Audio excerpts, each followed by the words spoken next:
मुखे बचायो जय पैसिन वो तहजीब, मुखे बचायो जय पैसिन वो तहजीब, ओ शायर ओ अदीब मन गाल माजी उतो उतो मलायूं गची एकता उतो उतो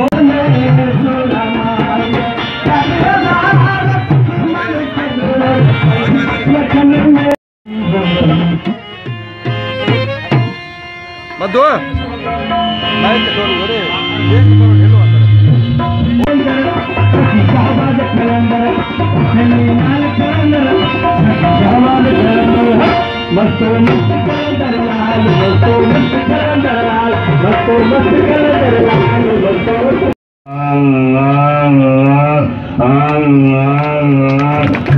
फैज़गंज शहर अकरी चौदगी में सिंधी सकाफ़त के उजागर करण लाए नेशनल प्रेस क्लब अकरी चौदगी के सहाफ़िन सजाद हुसैन शर, इमदाद अली एहसास, मुमताज़ अली शर, असगर हुसैन शर तरफा सकाफ़ती प्रोग्राम किया वियो, जंहिंमें साजिद अली खासकली, सैयद सगीर अब्बास, किरिल ज़रदारी फ़न जो मुज़ाहिरो करे महफ़िल में वाह वाह कराए छॾी। जॾहिं त आयल महिमाननि खे अजरक ऐं सिंधी टोपी जा तोहफ़ा पिणु ॾिना विया।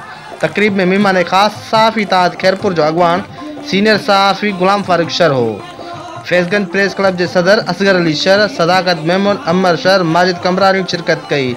यूसी चेयरमैन अकरी चौदगी फ़कीर जावेद अली हिस्बानी और अकरी शहर के मोज़ीन उस्ताद गुलशेर शर, अल्ताफ़ हुसैन शर, डॉक्टर मोहम्मद इसाक लाशारी, मल पहलवान रियाज हुसैन खासकली, उस्ताद अफसर खासकली, अल्ताफ़ आलम शर और बेन शिरकत कई। अली बख्श चांग, सोच टीवी, फैज़गंज।